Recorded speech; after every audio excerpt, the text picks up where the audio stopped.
noches a todos los televidentes. Vamos, doña Paola y un servidor hoy, a presentarles unos invitados para comentar dos temas que hemos seleccionado. ¿Cuál es el primero? Bueno, el primero se refiere a esa aprobación de urgencia de lo que se ha venido a denominar el brazalete electrónico, un aparato que tendrán las personas, no se sabe todavía, sentenciadas, condenadas, que tengan medidas cautelares. Eso es precisamente lo que vamos a hablar. ¿Quiénes pueden utilizarlo? ¿En qué condiciones? ¿Qué fiabilidad tiene? Y en definitiva, si eso va a resolver algunos de los problemas, sobre todo de hacinamiento carcelario, y va a favorecer a los magistrados a tomar decisiones que no sean encarcelar a las personas que estén procesadas, encausadas o acusadas. Tenemos a Estuardo Castellanos, que es magistrado de Sala de Apelaciones. Estuardo, buenas noches, bienvenido.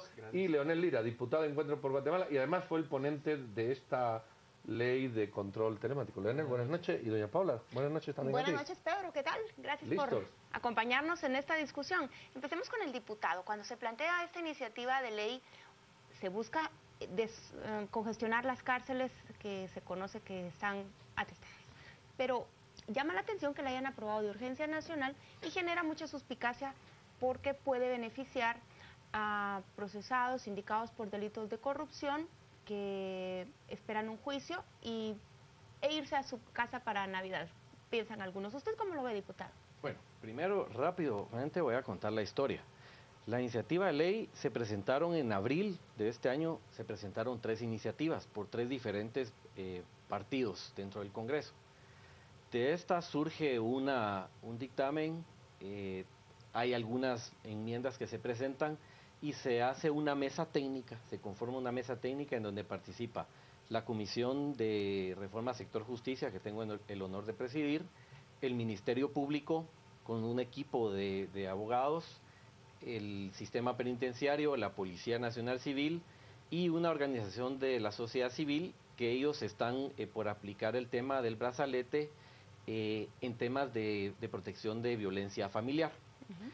Se hace esta mesa técnica y de ahí surge una nueva iniciativa de la cual somos varios diputados de la comisión los ponentes, no solo soy yo el ponente. Entonces, de ahí surge digamos, entre las propuestas que hace el Ministerio Público, ellos están proponiendo el tema del control telemático porque necesitan ir modernizando el sistema penitenciario por una parte y por la otra ir quitando un poco el hacinamiento que hay. El tema de la urgencia nacional viene porque precisamente en estas mesas que se ha discutido con el Ministerio Público, ellos decían que era necesario por el alto volumen que tenemos de sobrepoblación en las cárceles. Vemos que cada día se están poblando más con nuevas capturas y hay otros que están guardando prisión que probablemente por sus delitos no deberían estar en la cárcel, sino los pueden terminar de cumplir en un arresto domiciliario. ¿Delitos como cuáles? Delitos, por ejemplo, accidentes de tránsito, falta de pago de pensión alimenticia. Esos son delitos que hay gente que los está cumpliendo ahorita en una prisión, cuando bien los podrían cumplir afuera o incluso podrían estar trabajando. Ahora, lo de la Navidad, que puedan pasar en su casa la Navidad, eso es imposible. Y lo voy a poner así de claro. El primer paso, estos son 3 fases. Vamos a esperar los pasos para ver otra postura de la perspectiva de los jueces. ¿Esto arregla algo a los jueces?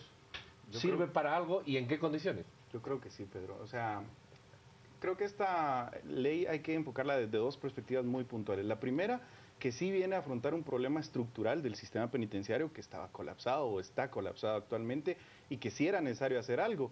Y la única respuesta que habíamos dado es el plan de construir nuevos centros penitenciarios y que no había funcionado muy bien. Entonces sí había que tomar alguna medida y a nosotros nos parece muy adecuada esta. La segunda, que es lo más difícil de explicar, durante un proceso penal hay una primera etapa en que la persona es señalada de haber cometido un delito. Legalmente, por disposición de la Constitución, la debemos considerar como inocente y la debemos de tratar como inocente. Al juez lo que le ordena a la ley es que tome medidas únicamente para asegurarse que esta persona no se va a dar a la fuga y no va a obstaculizar la investigación. Y la ley claramente establece que la prisión preventiva debe ser la última alternativa. El problema es que los jueces con las otras medidas sustitutivas que teníamos no nos animábamos realmente porque ninguna da la seguridad necesaria como para sustituir a la prisión preventiva. Entonces, una medida como esta de tecnología que permita realmente sustituir a la prisión preventiva y asegurar el fin que nos dice el Código Procesal, que es evitar el peligro de fuga y obstaculización, nos parece muy positiva. Delitos contra la vida están excluidos de esta posibilidad, pero ¿qué otros delitos tampoco aplicarían? Tal y como quedó en lo que aprobaron de urgencia nacional, entiendo de que en principio dejan a discreción del juez que él mida el peligro de fuga y el peligro de obstaculización para cada delito y decida aplicar los medios telemáticos o bien la prisión preventiva. Sin embargo, existe un listado expresamente aproximadamente de 20 delitos que sí están excluidos, todo lo que es narcoactividad, asesinato, violaciones, es decir, los delitos más graves, el Congreso a través de diversas reformas los ha ido colocando en un listado en el artículo 264 y nosotros les llamamos delitos inexcarcelables. Estos delitos, el Código expresamente le prohíbe desde ya al juez darle cualquier tipo de medida sustitutiva y se mantiene en la misma dinámica, no se les podría aplicar estos medios telemáticos. Leonel, ibas a hablar de la implementación. En el contexto ese que ibas a abordar, dos preguntas puntuales también de lo que quieras decir. La primera es el costo y quién lo va a asumir. Y la segunda es qué infraestructura requiere todo esto, si es para la capital o hay infraestructura para todo el país. Además ya del tiempo que tú ibas a exponer. Rápidamente, los tres pasos son, el primero es haber aprobado todo el mecanismo legal, dejar todo un marco legal para esta aplicación. El segundo, que es uno de los más importantes, es cuál va a ser la política pública que establezca el organismo ejecutivo. Si se va a ir, y responde una de las preguntas que me has hecho, es si se van a ir por implementarlo como una entidad dentro del sistema penitenciario, dentro del Ministerio de Gobernación, y que sea el Estado quien asuma los costos, o si se va, por ejemplo, a tercerizar, o una tercera que podría ser ir en una alianza público-privada. Y el tercero es la aplicación que tiene que hacer el organismo judicial a través de la Corte Suprema de Justicia y de los juzgados. Entonces, esos son los puntos. El costo va a depender de cuál es la política pública que establezca el Ejecutivo y cuál es la tecnología que quiera. Por ejemplo, puede ser un brazalete, una tobillera, que solamente sea un rastreador de GPS, donde cuando se le dé el arresto domiciliar o el arresto residencial, lo puedan vigilar que no se pase de los límites. Hay tecnología de tobilleras donde se puede medir, digamos, si la persona ha consumido drogas, si ha consumido alcohol, en fin, ya son cada vez más, incluso que dan, por ejemplo, toques eléctricos a la tercera advertencia de que la persona está violando su perímetro, en fin, es dependiendo de la tecnología que quiera aplicar. Incluso la puede asumir el propio recluso. De hecho, está contemplado en la ley. Como le digo, al que la vaya a utilizar, vamos. Está contemplado en la ley y solo se establece el caso de que si el juez puede determinar a través de un estudio socioeconómico si la persona no puede, obviamente. Correcto. Sería. Esto implica un centro de monitoreo, implica operadores, implica una logística. ¿De dónde saldría ese dinero? ¿Del presupuesto de presidios, por ejemplo? Nosotros lo que dejamos aquí en la ley fue que el Ministerio de Finanzas junto con el Ministerio de Gobernación tienen que buscar asignar los fondos. Pero eso, como les digo, depende de la decisión que tome el organismo ejecutivo. Si el ejecutivo, por ejemplo, decide tercerizar el servicio y sacar una licitación pública internacional para una empresa que preste ese servicio, al Estado no le va a costar un centavo.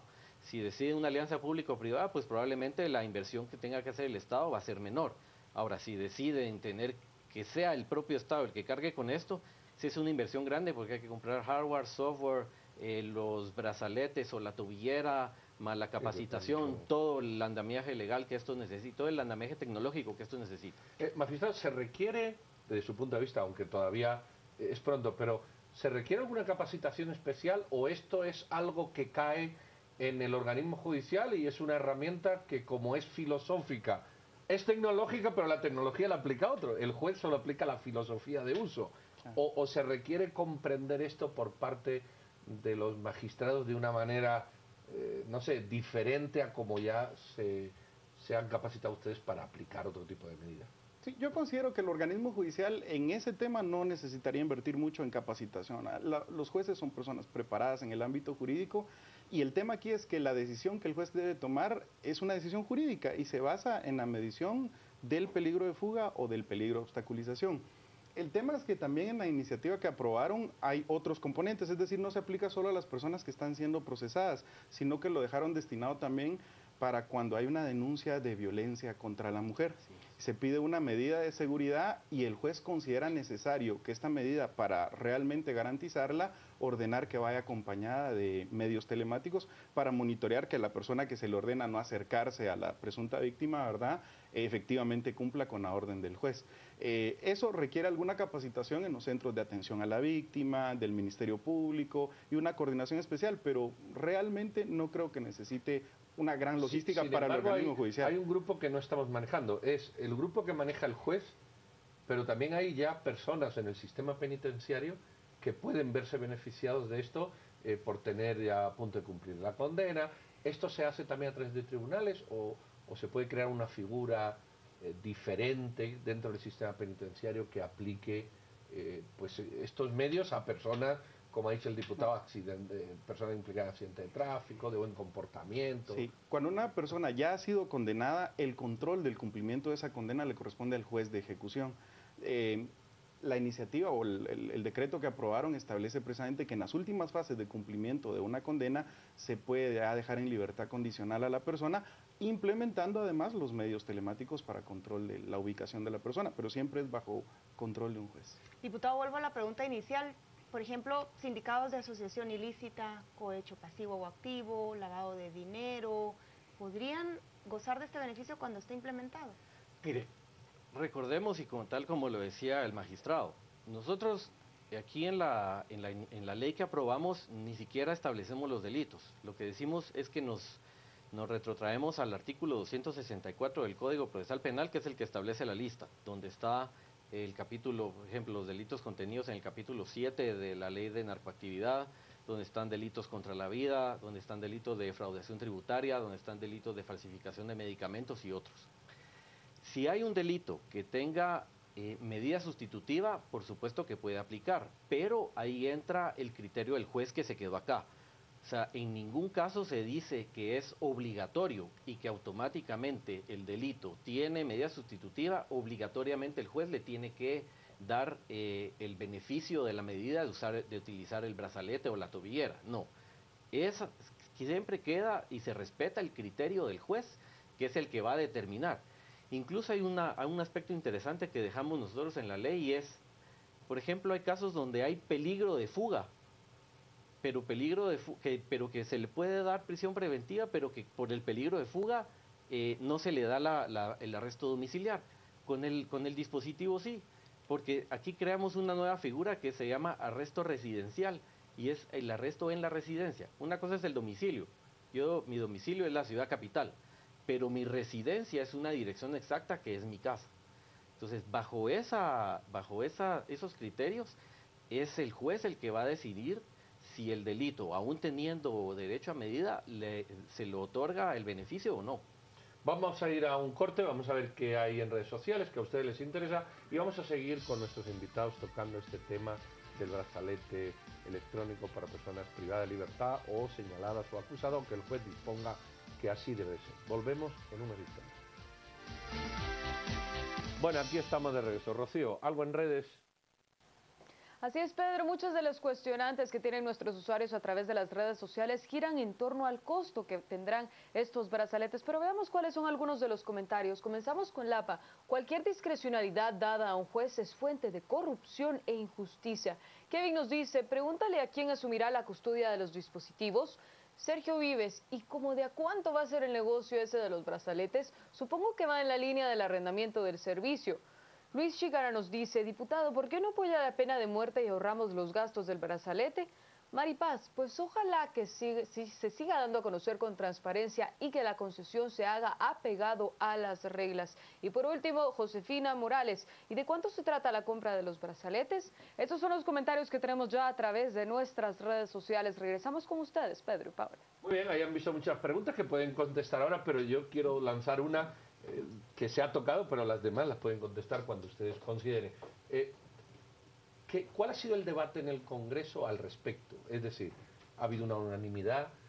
¿Ha sido un debate técnico? ¿Ha sido un debate que uno decía, bueno, no sé por qué no lo quiere, porque pareciera que esto está claro, que es bueno, es útil y nos reduce el hacinamiento en prisión. ¿Cuál ha sido el debate de fondo, si lo ha habido, en el Congreso respecto a Ha esto? habido debate de fondo y, por ejemplo, la Comisión de Reforma al Sector Justicia está compuesta por diputados de diferentes bancadas, de casi todas. Entonces, ahí fue un foco de debate muy amplio, donde incluso estuvo la mesa técnica. Después se ha discutido con otros, los que no pertenecen a la comisión, y se ha analizado el tema del hacinamiento. De hecho, la fiscal general llegó hace un tiempo al Congreso de la República a hablar de algunos temas y este fue uno de ellos. Es un tema que se trató en la instancia de jefes de bloque. Entonces, es de conocimiento general y la muestra es que el día de ayer pasó con 111 votos la declaratoria de urgencia nacional de esta iniciativa de ley.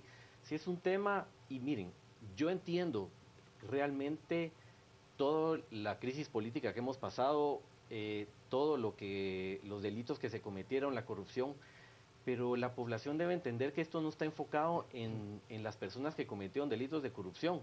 Esto está enfocado en personas que están en prisión preventiva y que no se les puede mandar a un arresto domiciliar porque no hay manera de asegurar de que no se van a escapar, o personas que ya están a un paso de cumplir la condena. Y aquí vemos diferentes delitos.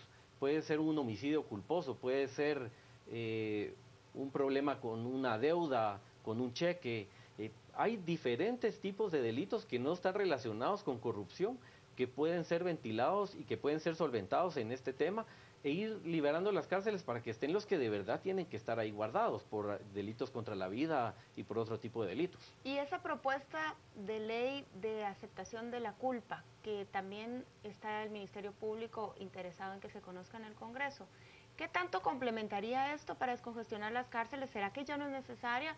¿O usted cómo lo vería si se termina de conocer ahí en el Congreso? Yo, desde el punto de vista jurídico, le puedo decir que la aceptación de culpa en el derecho penal no la aceptamos como un mecanismo de prueba o como un mecanismo adecuado para el manejo de los procesos penales, porque se prestó a que la gente fuera obligada a confesar que había cometido delitos con tal de obtener los beneficios, aunque fueran inocentes. En el derecho penal moderno, la idea es que el Ministerio Público demuestre la responsabilidad de la persona y que la pena sea para resocializarla o rehabilitarla. Yo creo que no es necesaria esta iniciativa de aceptación de culpa para obtener beneficios. Igual brazaletes, perdón, es solo para detenidos preventivamente. No se habla incluye para condenados. en lo que aprobaron incluye tres, digamos, grupos: los que están siendo procesados, las personas que están bajo una denuncia de violencia contra la mujer y las personas que ya están condenadas y han cumplido una parte de su condena, y en las últimas 2 etapas del cumplimiento de la condena se puede pedir la libertad condicional o la libertad anticipada bajo la aplicación de estas medidas telemáticas. Leonel, yo sé que ya se ha explicado, pero todavía hay gente que insiste en esto. ¿Con qué empresa se ha hecho el negocio este? Hay una suspicacia, yo creo que chapina, en que todo lo que hay ya está asignado a alguien. Aunque lo has explicado, por favor, redondea la idea otra vez. Esta es una suspicacia natural y está bien, se acepta. Vean, el Congreso de la República cumplió elaborando un marco legal para esta problemática del tema del sistema penitenciario y el hacinamiento.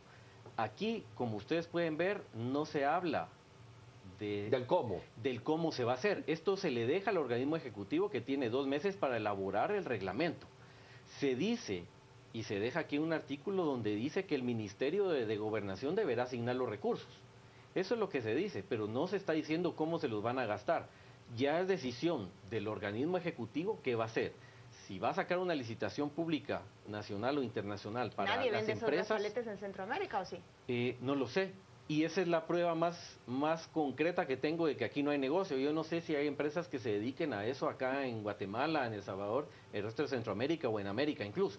Entonces, ya es el organismo ejecutivo el que decide. Si saca una licitación pública internacional o nacional para que una empresa se haga cargo de esto, o si ellos deciden montar todo el centro de control, donde también tendrá que hacer una licitación pública para equiparlo.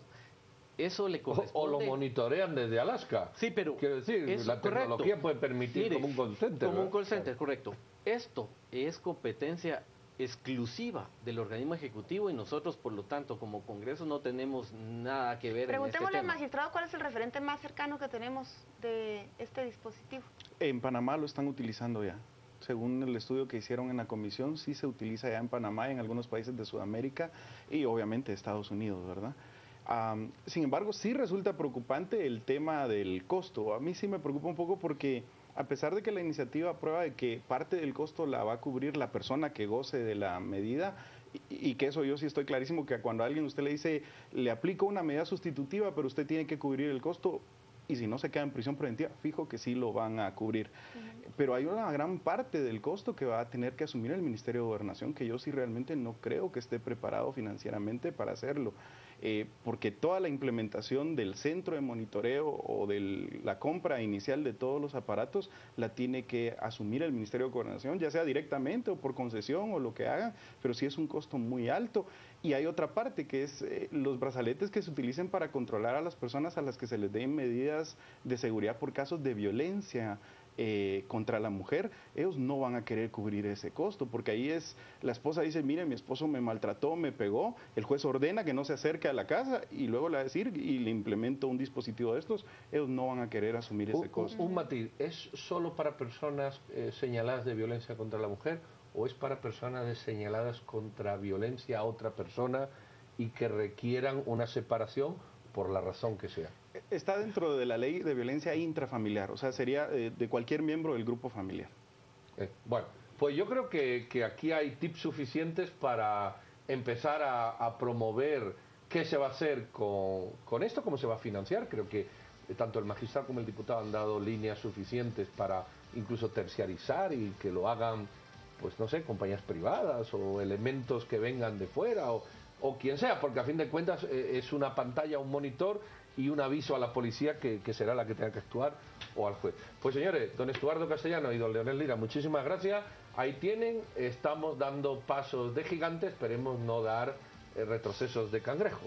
Miremos para adelante y pareciera ser que esto es una buena iniciativa para todos. No se vayan, vamos a volver con otro tema que le tenemos preparado doña Paula y un servidor. Ahora vamos.